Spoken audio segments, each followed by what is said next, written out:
Our next program will begin in 1 minute. I haven't forgot about you. I haven't forgot about you.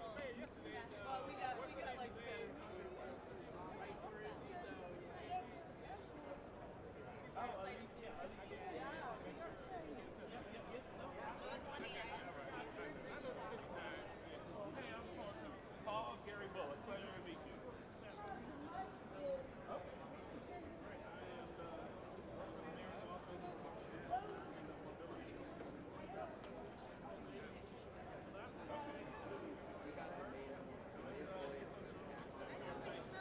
Okay, great. Pleasure to meet you. Yeah, have a good day.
Thank you for joining our presentation today. Please welcome TechStars.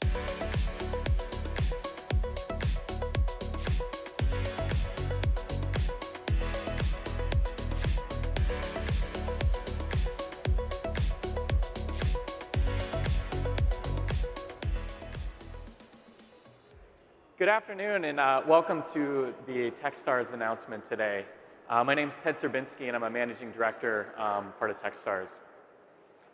TechStars is a worldwide network that helps entrepreneurs succeed.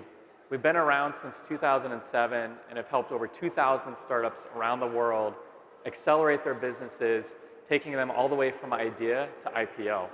Along the way, we've also worked with over 60 corporations to help those startups take their businesses to new levels and bring innovation all around the world. The primary way that we help those entrepreneurs succeed is through our 90-day mentorship-driven accelerator programs. We have over 40 of these all around the world, focused on different industries and looking at different trends of where the world is going. Out of our 2,000 startups, over 177 of those have been acquired or have gone public, and our portfolio market cap is over $18 billion and growing quite a bit every year. I run one of our 90-day accelerator programs right here in Detroit, the TechStars Mobility Accelerator. This is our 5th year in operations. We're actually the longest running startup accelerator in the mobility space in the world. Over the last 4 years, we've invested in 44 startups from 8 different countries. And those startups have come from all around the world to Detroit, where we've helped accelerate their businesses. They've now gone on to raise over $90 million, and 2 of those have also been acquired along the way. And today, we're excited to announce a number of new changes and transformations to our program as we take this to the new level and really align with the rest of the industry. And we're going to hear from some of our startups and partners in just a couple minutes here. We're actually rebranding from TechStars Mobility to TechStars Detroit.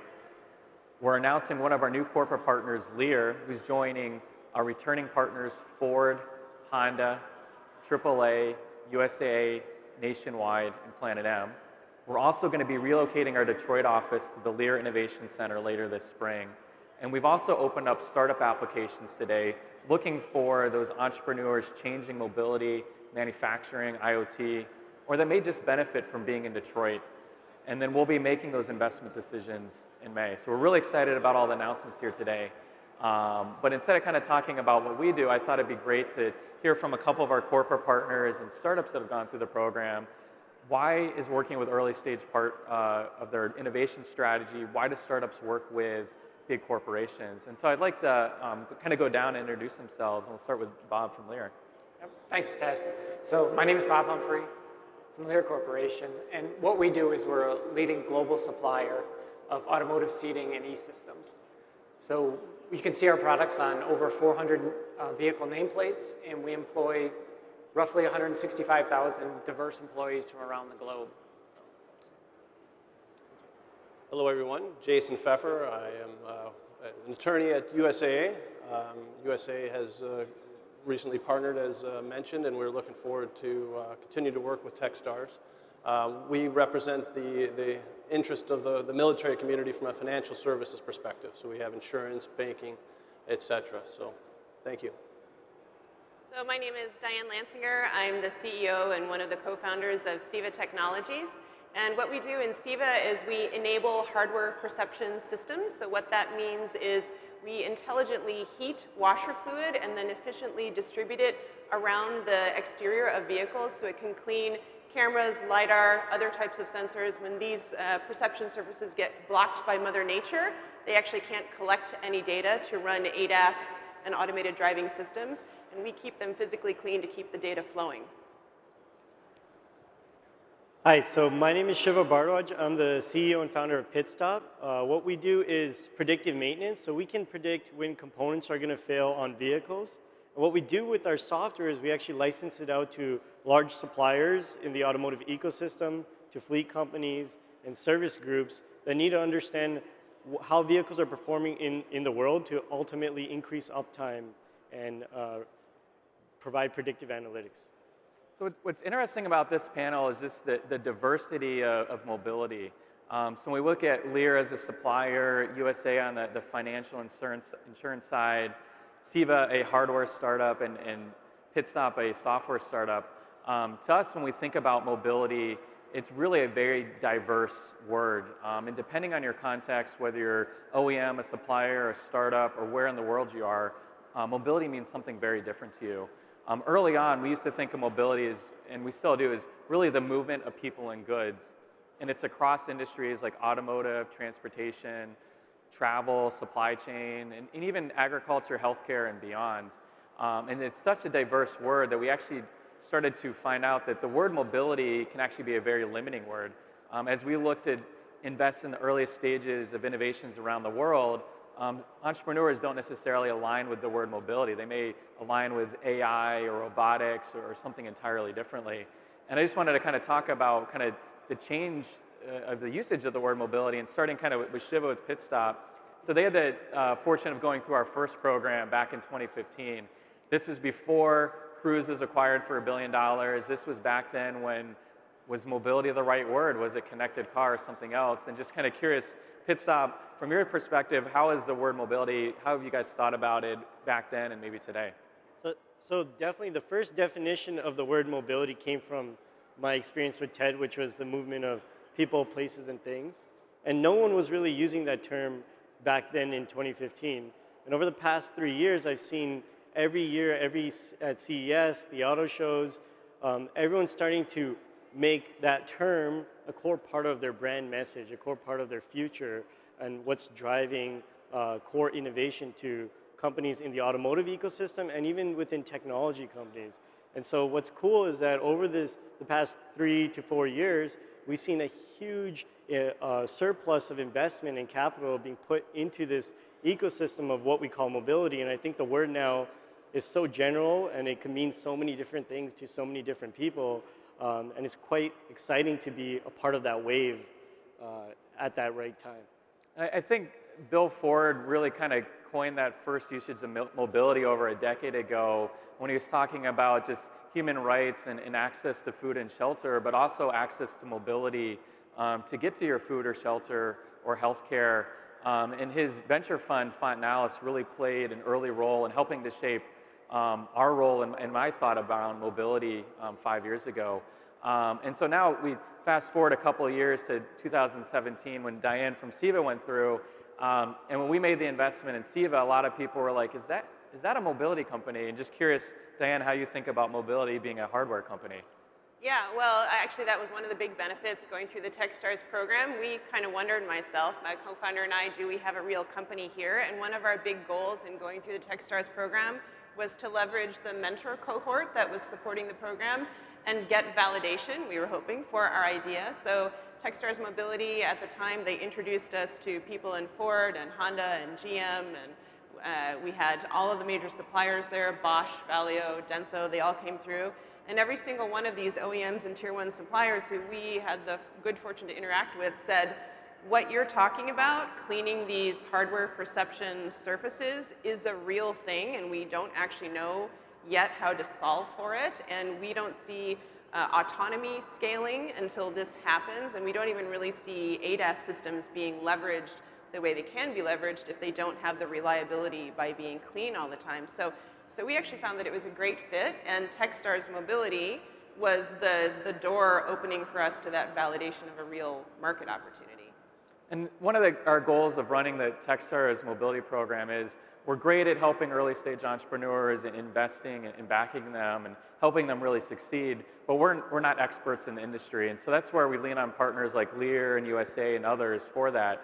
And so kind of with the startup kind of bottom-up approach, I wanted to talk to Lear about kind of the top-down. So been making interior components and electronics, and word mobility maybe wasn't a new thing to you guys, but as you think about the future mobility and innovative startups, how does Lear think about what mobility is, and how do you think about that word? Yeah, so it's definitely a broad topic for us and can be many things, like you mentioned, Ted. We try to look through it, or think about it through a couple different lenses. So through maybe the technologies that are enabling some of these advancements that we're seeing in autonomous and advanced driver safety and all of that. So we look at it through connectivity products. We look at it through advanced connectivity. We look at it through electrification and sustainability. But we also look at it through a user interface and, I guess, customer UI standpoint. So how are our customers going to interact differently with our products once some of these advancements come about? Is the typical vehicle interior going to be the way it is today? And I think we can all agree it's not. So how do we provide for all of those different use cases today to be ready for all of those, all of what's coming? Right, and that's, I think the big thing is we don't know what's coming. We have kind of a sense of the trajectory. And when we think about mobility, it's not just the vehicle itself, but it's all the surrounding pieces.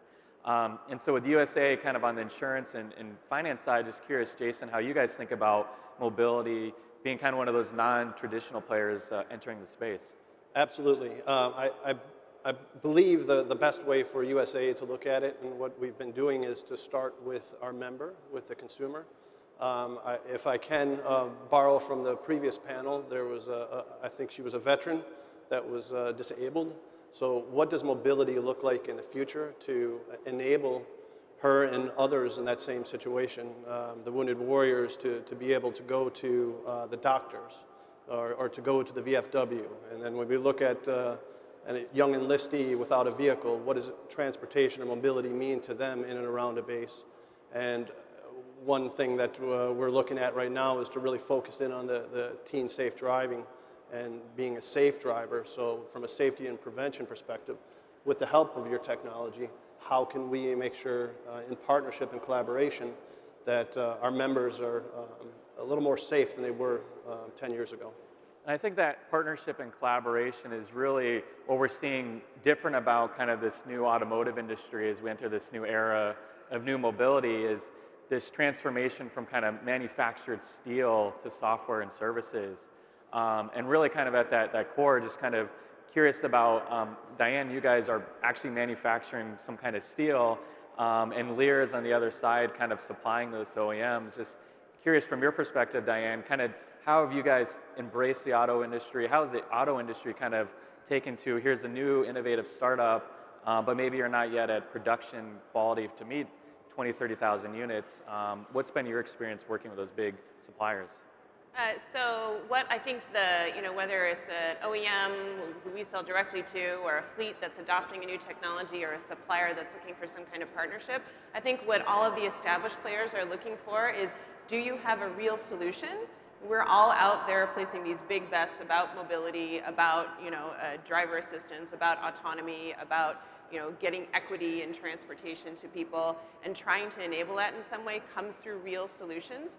And I've actually found that if what we're presenting and developing in-house is a real solution to a tangible problem where they're feeling a pain point and the time is right for that, then they're actually very open to conversations with startups, and they're happy to collaborate and happy to pilot technologies. And so I actually feel that while the automotive industry, there's a lot of question of, are they moving fast enough? I feel that there are people who are really dedicated to the creativity and innovation here.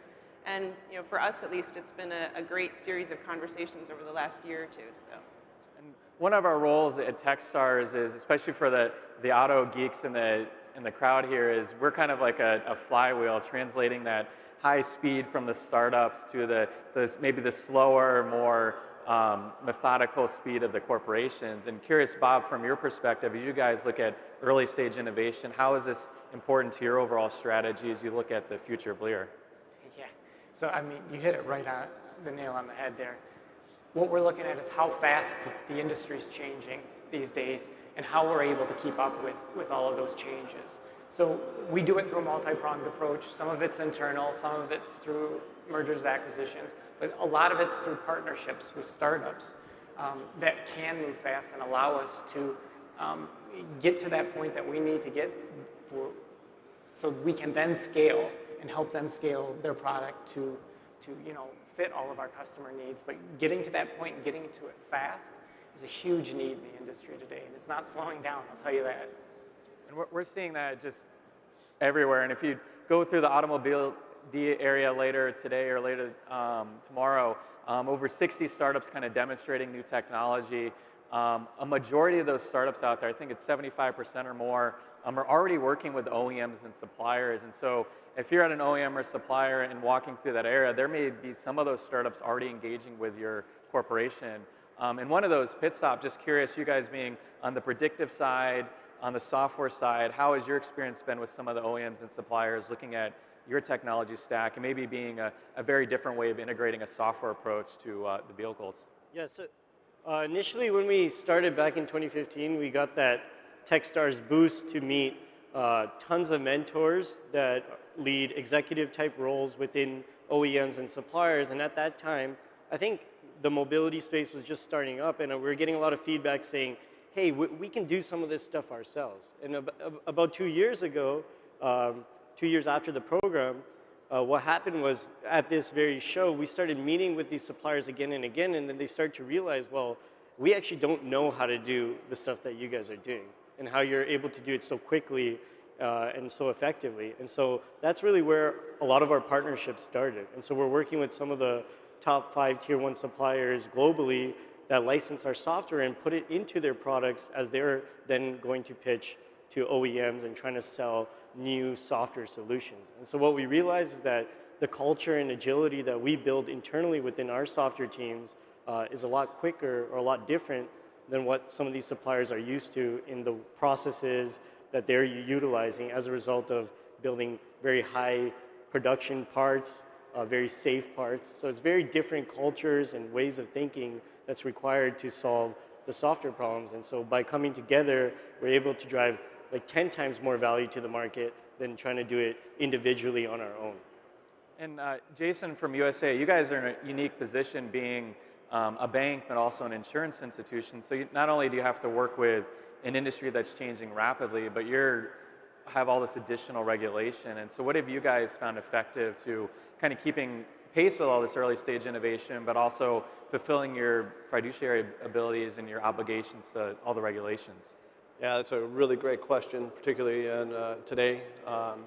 If you look back at from an innovation perspective, USA does not have brick and mortar. So first it was a landline, then it was .com, then it was the mobile phone, and now it's the vehicle.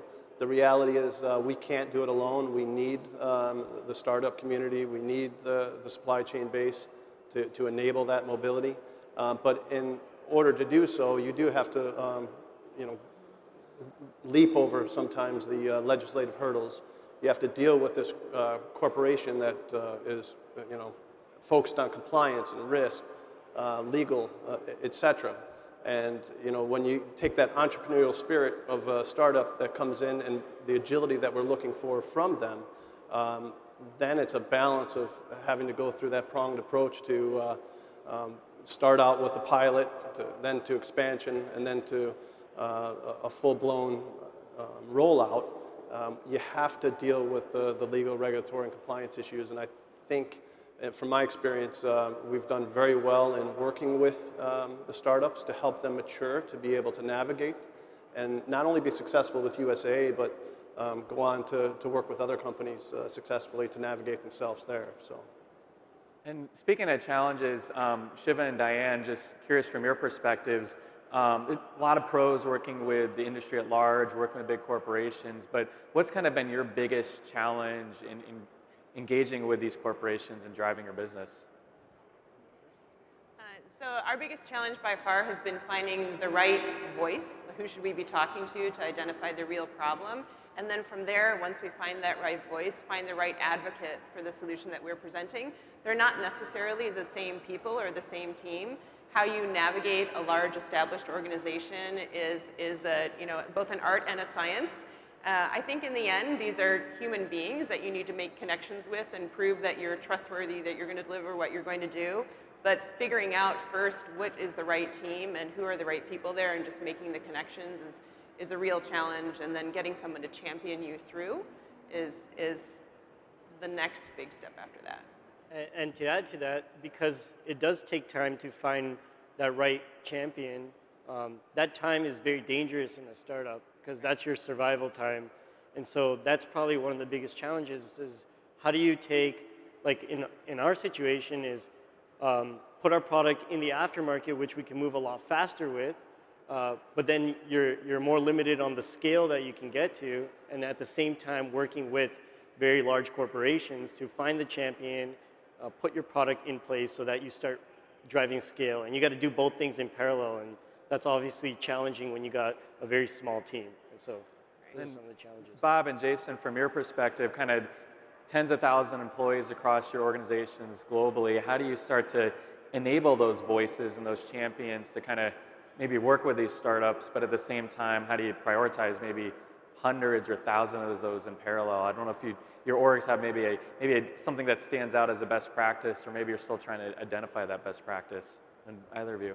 I'll start, and I'll just focus in on the people, because I think that by far is the most important. We have an innovative culture, but we have someone that may have been in a claims organization for 30 years and knows how to do it, and we're best in class, and has a hard time perhaps seeing, wearing those bifocals, trying to see what the vision is and get over the skepticism and get to the reality.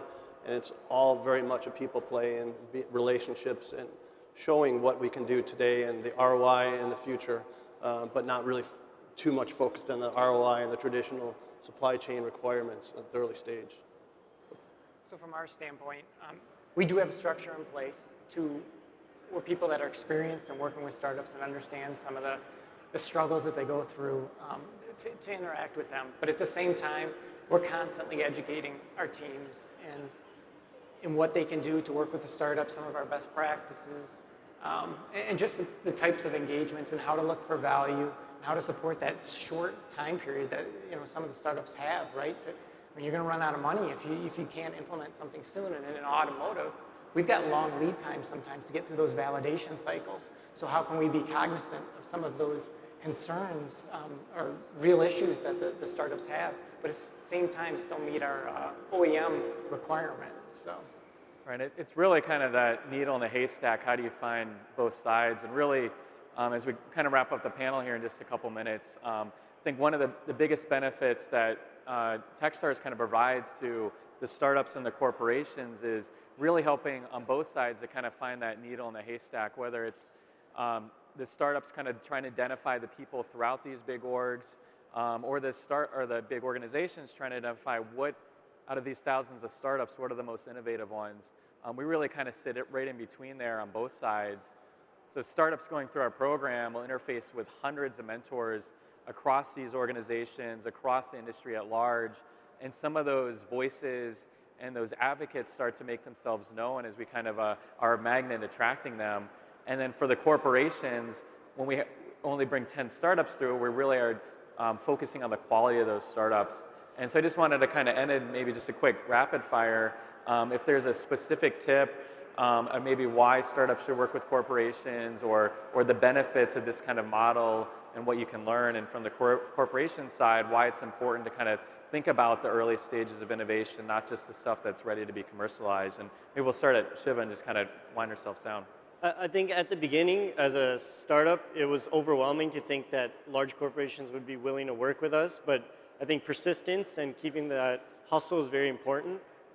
So I think a lot of people internally to large corporations appreciate that persistence because they got so many things going on internally. So just keep going, keep that conversation going as a startup, and I'm pretty certain a lot of these suppliers, if they see value in what you're doing, they will eventually start working with you. Yeah, one of the great challenges and also disadvantages of advantages and disadvantages of a startup is that 1 month in the real world is like 1 year in startup life. So we have to run hard, stay really focused, pivot really quickly, and that at the same time is something that we can often do with a level of adeptness that doesn't always happen in an established company. So yeah, I think that, as far as advice, patience on both sides and understanding that there's a slightly different way of operating on both sides, and just know that if you can find a way to meet in the middle, and again, focus on, is this a solution to a real problem? It's a tangible solution that solves an issue that's, significant, then it's worth whatever the pain points you get in the communication process along the way. Yeah, and I'll just start where you ended. Focus in on the problem or the opportunity. Focus in, from USA's perspective, on the member. What solution are we trying to bring to the table?